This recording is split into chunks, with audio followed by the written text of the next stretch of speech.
இது நிகழ்ச்சி ஆக வேண்டும் என்று போர்க்கொடர்ந்து கொடுப்பது இவர்களோடு அல்ல. எனக்கு தமிழ் ஃப்ரீயா கற்றுக் கொடுத்த 3 வாத்தியார்கள், ஒருத்தர் உச்சரிப்பு, ஒருத்தர் உரைநடை, இன்னொருத்தர் கவிதை. இங்கே ஓடி ஓடி உழைத்தவர்கள் அயர்ந்து உட்கார்ந்த இடம் தான் இந்த பதவி. திமுக எந்தாவது ஒரு காலத்தில் மக்களுக்கு நன்மை செய்ய வேண்டும். அது பிறந்து அப்படித்தான் நான் இவர்களை பார்க்கிறேன். நற்பணிதான் நம்முடைய தலையாய கடமை. மக்கள் தான் நம்முடைய தலைவர், உயிரே.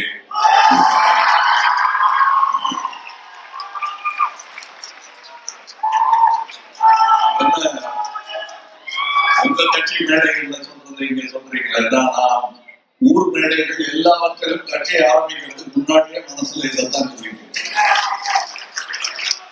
உயிரே உறவே தமிழே என்பது இதே அரங்கத்தில் 7, 8 அல்லது 9 வயசுக்கு ஞாபகம் இல்லை. இதே அரங்கத்தில் நாடகம் நடிக்க வந்த போது அறிஞர் அண்ணா அவர்கள் பேச வந்திருந்தார்கள். 67 ஆகல.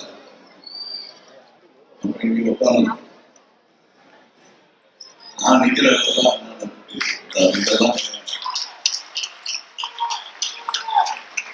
பார்த்துட்டு இருந்தேன். அப்படி பார்த்துட்டு இருந்த பையன் இப்படித்தான் எல்லா விழாக்களும் பேசுவான். திடீர்னு திசை மாறிட்டாருன்னா திசை மாறவே ஒரே டைரக்ஷன்ல போயிட்டு இருக்கேன்.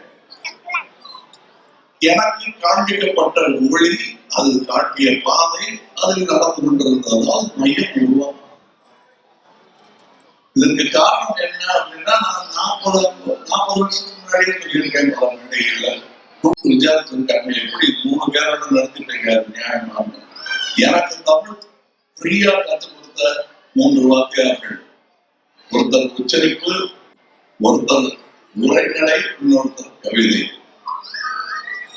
நடிகர் சிவாஜி கணேசன் அவர்கள் உச்சரிப்பையும் அவர் என்ன பேச வேண்டும் என்று டயலாகை எழுதி கொடுத்த கலைஞர்களுக்கு உரைநடை, அவரின் சகோதரர் கண்ணதாசன் அவர்களுக்கு எனக்கு கவிதை தமிழையும் கற்றுக் கொடுத்தார். அதுவும் உறவுதான், அதுவும் என் உயிர் தான், அதுவும் என் தமிழ் தான். அதன் நீக்கியாக என்னை ஒட்டிக்கொண்ட அந்த உணர்வுதான் ஒவ்வொரு மேடையிலும் என்னை அவ்வாறா உழங்க வைக்கிறது. இந்த மேடையில் முழங்கிக் கொண்டிருப்பவர்களும் இனியும் தொடர்ந்து வாங்க போவார்கள். அதே உணர்வுடன் தான் இந்த மேடையில் அமைச்சர் மாண்புமிகு சேகர் பாபு அவர்கள், எங்கள் அண்ணா என் அண்ணா என்று சேகர் பாபு அவர்களை கொண்டாடும் எங்கள் பர்வீன் சுல்தான்,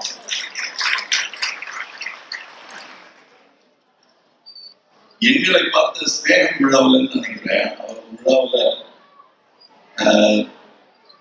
என்னுடைய சகோதரர் சொன்னார், நான் பார்த்தேன் ஸ்நேகம் டிஎம்கே கேட்டுங்க பாராட்டு அப்படின்னு சொன்னேன். நான் அவர்கிட்ட ஏன்னா அப்படி உடச்சிட்டு அந்த பாராட்டுக்காக நிற்காம அடுத்த மேடைக்கு போயிட்டாரு. அதை நான் பாராட்டுகிறேன். அதை பாராட்டணும்னு தெரியறதுக்கே இந்த மாதிரி ஒரு கட்சிகள் இருந்தாலும் தெரியும்.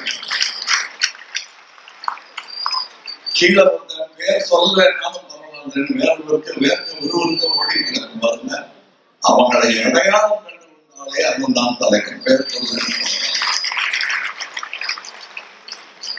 இதெல்லாம் எப்படி உங்களுக்கு தெரியும்? கேளுங்க, இங்க தாய் வீட்டுக்கு கேளுங்க. காலேஜில் படிக்கும் போது ஒரு அடையாளம் கண்டது யார் என்று பேர் சொல்லுங்கள். நான் சொன்ன அதே பேர் தான் கலைஞர் பேர் சொல்லுவார். ஆக இது எதிர திடீர்னு இது அரசியல் இக்கட்டுக்காகவோ சூழலுக்காகவோ நான் சேர்த்த இடம் இல்லை. சேர வேண்டிய இடம் தான். எங்கள் கொள்கைகள் எல்லாம் ஒரே மாதிரியானது. நாங்கள் இது நிகழ்ச்சி ஆக வேண்டும் என்று போர்க்கொடர்ந்து கொடுப்பது இவர்களோடு அல்ல. நான் இந்த மாதிரி ஒண்ணு நிகழ்த்தணும்னு போட்டியா எலெக்ஷன்ல போட்டி போடும்போது நாங்க சொன்ன ஐடியாவா இருந்தாலும் அதை எடுத்துக்கொண்டு செயல்படுத்தி காட்டியவர்கள் இவங்க கூட சேர்றதா நம்ம யாருமே தெரியாதவங்க கூட சேர்றதா அவ்வளவுதாங்க. பெரிய சிந்தனை அரசியல் அறிவு அவளை மட்டும் இருக்கிறதா நினைச்சிட்டு நமக்கு இல்லாத இன்னைக்கு நான் சொல்றேன், இந்த மேடையில் இது நம் துணை முதல்வருக்காக நாம் கொண்டாடும் ஒரு பிறந்த நாள் விழா. இதுல வடநாட்டுல இருந்து யாராவது நம்ம பத்தி யாரும் தெரியாம இருந்திருந்தா இங்க அமைச்சர் யாரு செயலாளர் யாருன்னு தெரியாது. இப்படி காட்டிட்டு சும்மா உட்கார்ந்து காட்டு அவர் தான் அமைச்சராக இருக்கணும் அப்படின்னு சேகர் பாபு கையை தெரியாது. ஏன்னா அவரை பார்த்தா அவர் இது இந்த நிகழ்ச்சி நடத்திட்டு ஒதுங்கி போற ஆள் அங்க போய் உட்காந்துட்டாரு அமைச்சராக இருக்கணும் அப்படின்னு அவங்களுக்கு தெரியும். இங்கே ஓடி ஓடி உழைத்தவர்கள் அயர்ந்து உட்கார்ந்த இடம் தான் இந்த பதவி.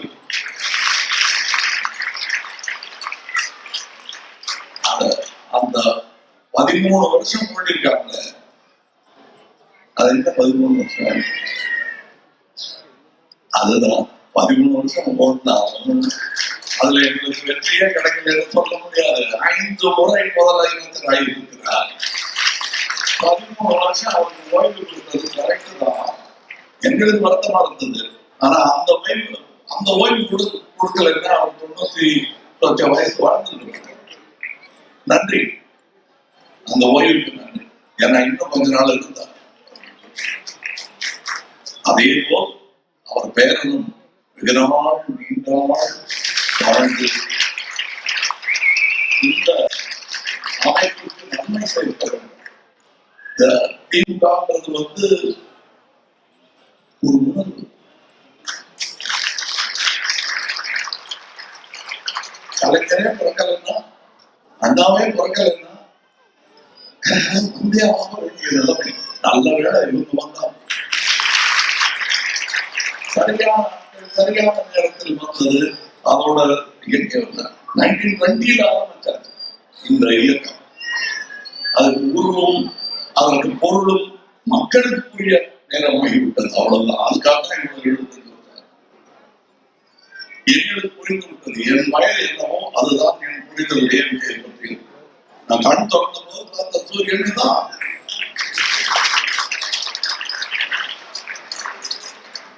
அதுல எனக்கு ஒரு இருட்டு வரும். நம்ம இருட்டு பண்ணலாம். நாளை சூரியன் வரும். இருட்டு பார்த்து பயப்படாது. இருட்டை பார்த்து நான் பயப்பட மாட்டேன். ஏன்னா விடியும். அப்போ உதயம் வரும்.